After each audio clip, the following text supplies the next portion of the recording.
Happy New Year's Eve. It is New Year's Eve. It is not New Year's Day, but it is New Year's Eve. And this year, we wanted to do a little bit of a change up for you. A lot of people, when you go on to YouTube, you're going to find those videos. They're like, oh, here comes the next videos of next year. And the reason why they do this is because they're easy to edit. Everybody wants to be off for Christmas.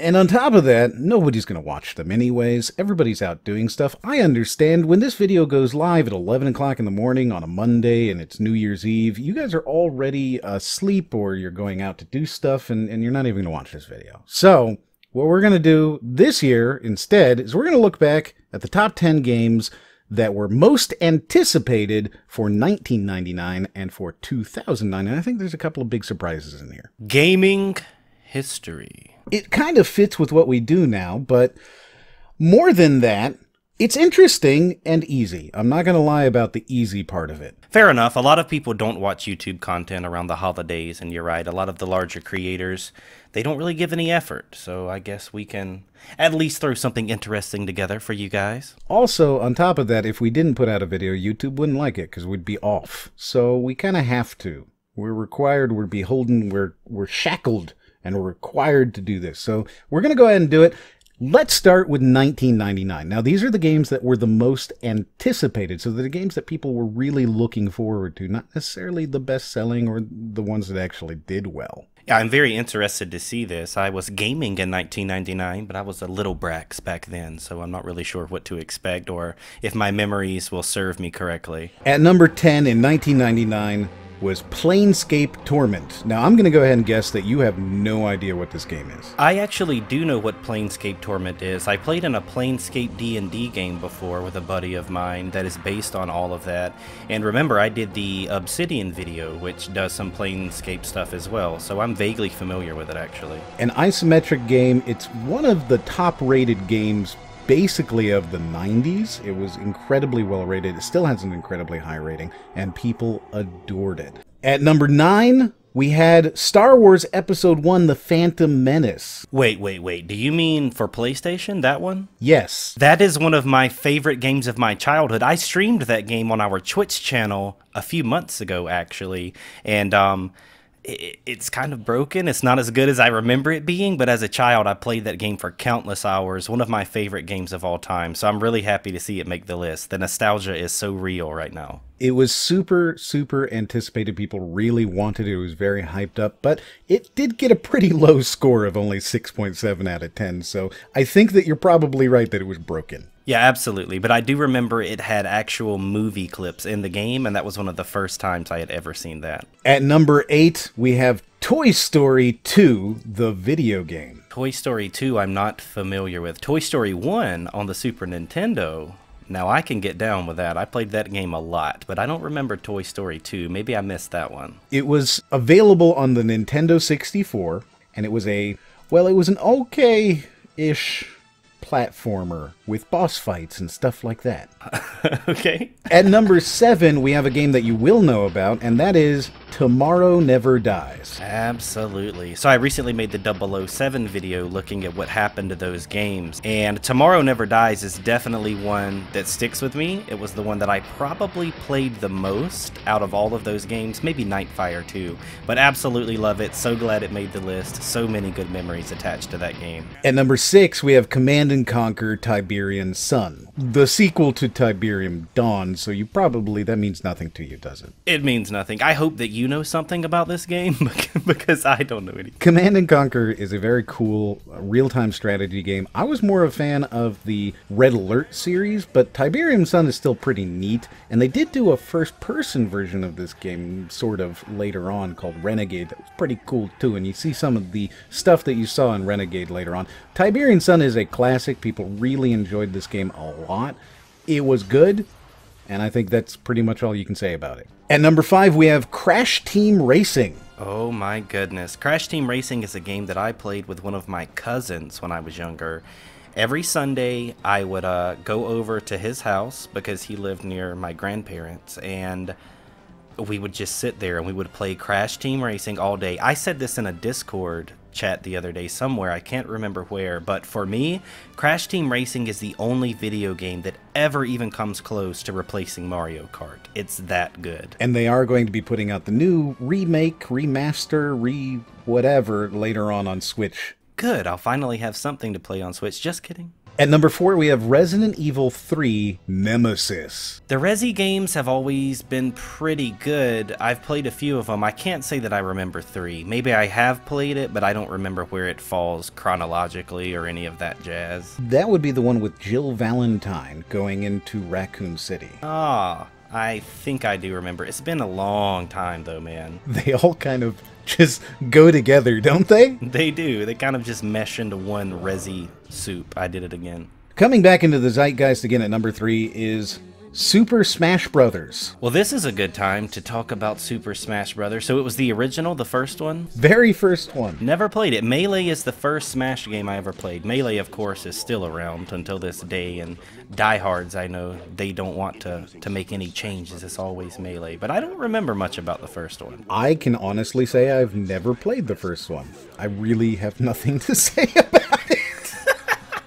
Fair enough, fair enough. At number 2, we have the original Silent Hill. Now, this is a game that I do remember playing on the PlayStation.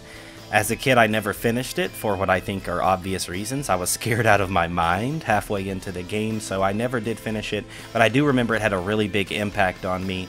And Silent Hill is connected to a lot of other games that I'm a huge fan of, so it kind of has a special place in my video game preferences, I guess you could say. Silent Hill is incredibly influential. It changed a whole lot of things, and I absolutely love the fact that it did as well as people hoped it would. At number 1, we have yet another thing that we can talk about being rebooted, remastered, Spyro 2 Ripto's Rage. Spyro 2, from what I've heard from many fans, is the fan favorite. It's the one that everybody goes to and says it's the best. Me personally, I'm a Spyro 1 guy. I loved Spyro, the original.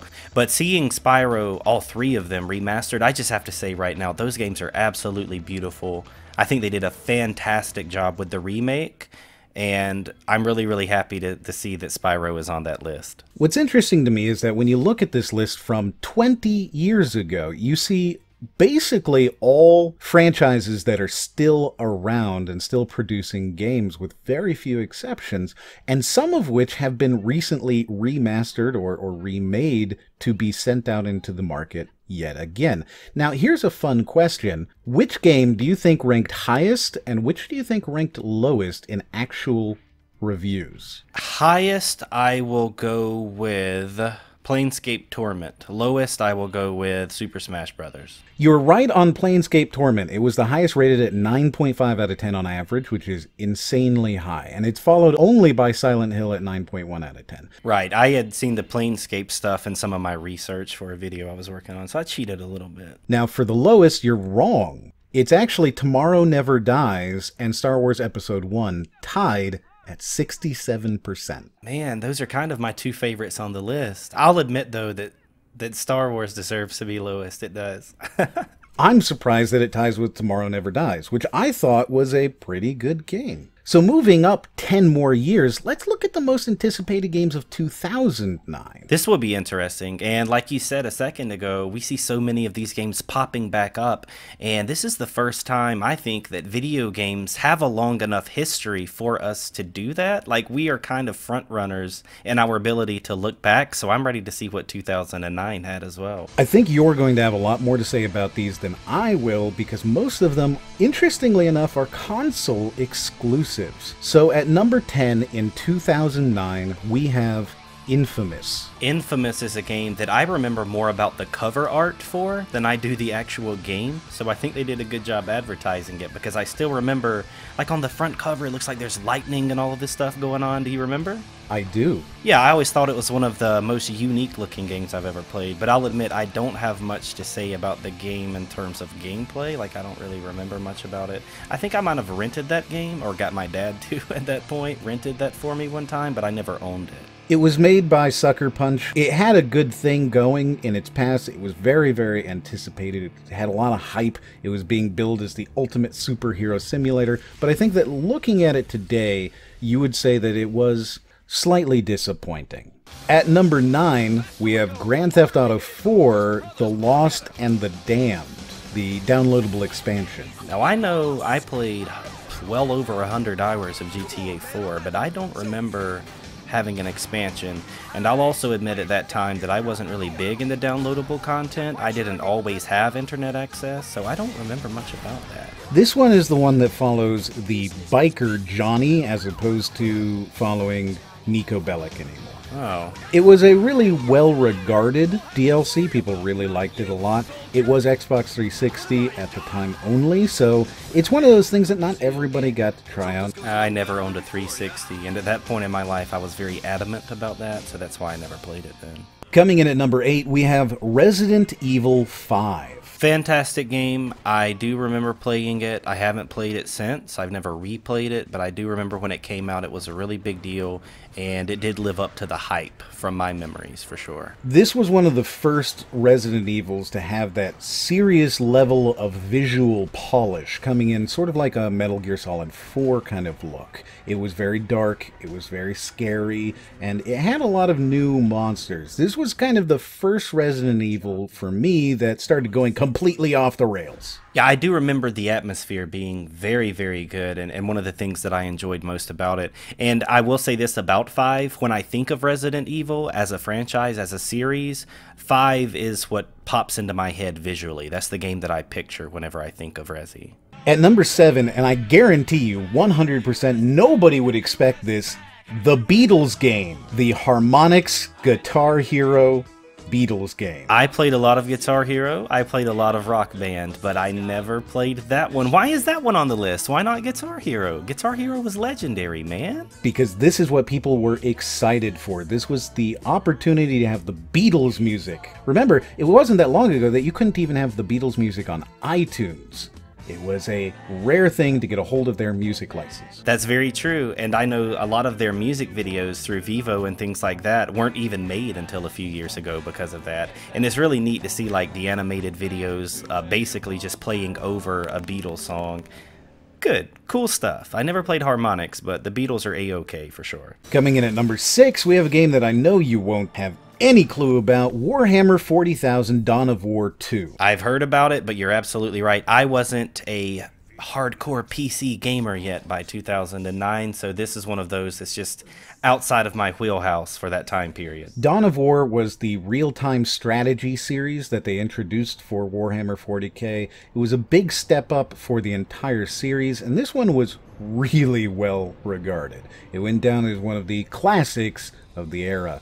And I think that anybody looking at this video today who remembers this game will go, man, that was a cool game. I've played a lot of Warhammer stuff recently in the past 3 or 4 years, so I actually would love to go back and pick that game up just to say I played it, because I've heard so much about it and I know it's legendary, so I kind of feel like I need to have the experience in it. That way I can be knowledgeable enough to not sound stupid when I talk about it.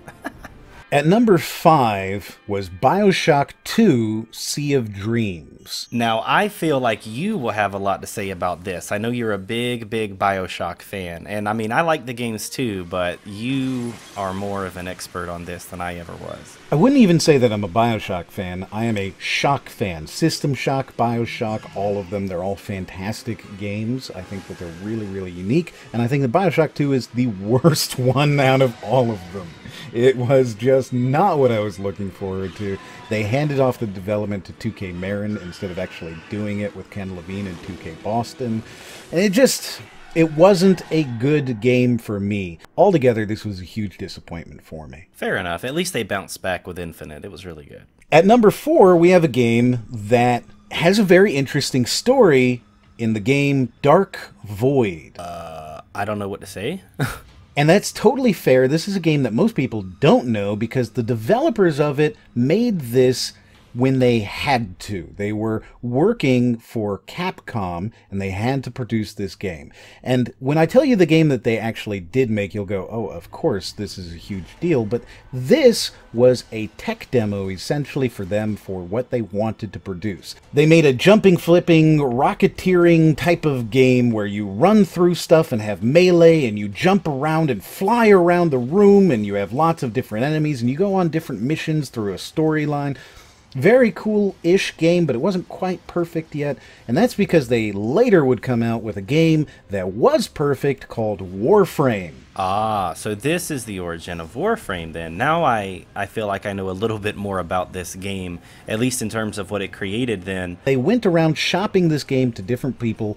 They eventually found somebody who would bite on it, and then that publisher came in and made them change absolutely everything, saying that a game like Warframe would never be successful. It's always a shame to see devs have to change too much under the direction of a publisher working under different constraints, whether it be time or creative vision or whatever else, but it happens, you know. I've seen it happen quite a few times, and it's always just kind of sad to hear about, but at least Warframe is here, and a lot of people really, really love Warframe. At number 3, we have StarCraft 2, the sequel to StarCraft, which had released little over 10 years before that. So StarCraft for me has always just been amazing to watch, not to play, or watch people play it, because those guys, my God, the amount of things that they do in a given amount of time is just absolutely insane to me. Some of the most talented gamers I've ever seen. StarCraft 2 is not very popular in America, but it's incredibly popular in Korea, and at the time StarCraft was the big boy in esports. In fact, it is arguable that StarCraft is one of the games that created esports. But for a lot of people, this was the first time that Blizzard had released a game that wasn't any good. They released the single player as different game packs that you had to buy, so you would buy just the Protoss for $30, then you'd buy just the Zerg for $30, then you'd buy just the Terran for $30. It was very successful for them, but they didn't like the way that it was given to them, and it felt kind of taking advantage. At number 2, we have Killzone 2. I do remember playing Killzone 2. This was about the time I would have been leaving high school, around that area, but I remember playing it with a buddy of mine. We played it a couple of years after it came out, so we were in our freshman year of college before we actually got to sit down and play the game. But I had a lot of fun with it, and we had a lot of good times. And I think that we actually played this game online too, because back then I was a console gamer, right? I loved the Call of Duty and all that stuff. I remember Killzone being a good first-person shooter, pretty fun to play online, and a good game to sit down and just pass the controller around with your buddy. It did come from Guerrilla Games, who you will know today as the producers of Horizon Zero Dawn, which obviously went on to win all of the awards. Yeah, Horizon was fantastic. What a beautiful game, and surprised me. I think you, me, and the Golden Bolt all agreed that we weren't looking forward to Horizon, and thankfully they proved us wrong. Fantastic game, won of a lot of awards, and I think they deserve to do that too, to win all those awards, in hindsight. Now, at number 1, here's a game that I think you're going to be surprised was this heavily anticipated at the time. We have Punch-Out on the Wii. Punch-Out on the Wii. Okay, Boxing game, the remake of the classic that was Punch-Out, and this was Punch-Out on the Wii. But I vaguely remember it. I wasn't expecting it to be here at number 1. I don't think anyone is expecting it to be there. The thing is that you got to remember, in 2009, the Wii was still very big. It was a huge deal. You had Wii Fit out there outselling everything. It was a big deal to have a Wii game. And this was Nintendo bringing back one of their oldest franchises and saying, hey, we've brought it up for the incredibly high-selling Wii. And how was it received? Was it a good game or what? I can honestly say I never played it, and I don't intend to ever play it. So let me know in the comments if you played Punch-Out and what you thought of it. Once again, what do you think was the highest rated and what was the lowest rated of all these games, Mr. Brax? Lowest, I'm going to go with Punch-Out, simply because I have to. And highest, I'll go with Warhammer 40K. What's really interesting about these games is that every single one of them, except for one, scored at least an 85, most of them in the 90s. They were incredibly well done.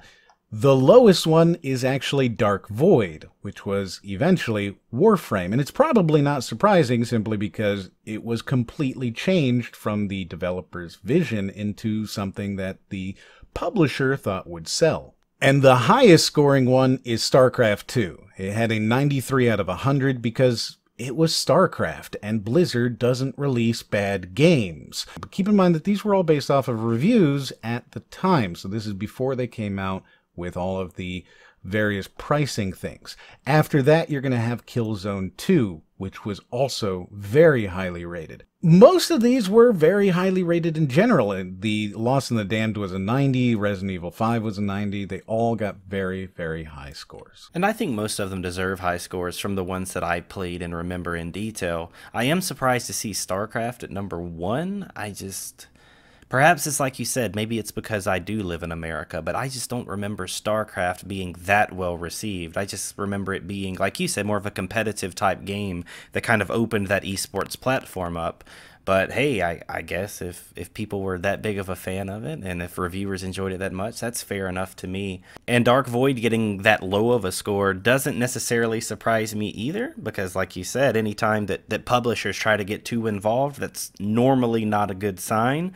And I'm just thankful that they were able to come out of that and be able to create a good game out of it instead of having a publisher destroy yet another game, which would be very, very sad. But yeah, lots of good games on that list, and I'm glad Killzone scored high too. That was a good game that I haven't thought about in a very long time, so it's good to have that memory in my mind right now. And also, you listed quite a few, like Infamous was pretty neat, so I'm glad it got a good score. And I kind of want to go back and just look at these games again. Maybe not play them all the way through, but just give them a look, you know, and see how they stack up now in 2019, or what will be 2019 tomorrow. So there you go. Those are the top 10 most anticipated games of 1999 and 2009. And quite frankly, it's because I don't have any games that I'm looking forward to for 2019. And I didn't really want to do a video that would just be listing off the top 10 most anticipated games of next year. The only game that I can honestly say that I'm hyped for is Metro Exodus, and other than that, I really don't have anything that makes me feel like I need to talk about it. There are a few games that I've seen that kind of interest me, like whatever that BioWare Destiny clone is. Like, there are games coming out that I'm going to research and look up and follow, but as far as from just a player standpoint, I can't say that I'm just dying to play anything that I've seen yet. What games are you looking forward to, and what surprises got you from the 1999 and then the 2009 list? Because I guarantee you some of those were surprising to most people out there. Let us know down below in the comments. If you liked this video, go ahead and give it a like and share it. Share it with everyone that you know. It's the only way that we can grow here on YouTube. 2019 has to be a great year for us, guys. Thank you so much for everything you've done so far, but we can't rely on YouTube to help us grow. We have to rely on you, our audience. You are the key to making all of this a success, and from the bottom of my heart, thank you so much for the help that you've given us. But if you could share these videos, try to get us some exposure, this could be the best year yet. This could be the year that defines us. This could make CryMor Gaming... CryMost Gaming? CryMost Gaming. I don't know. Happy New Year! If you want to watch another video, you can do that in the corner right now. And as always, we'll see you guys on the next one.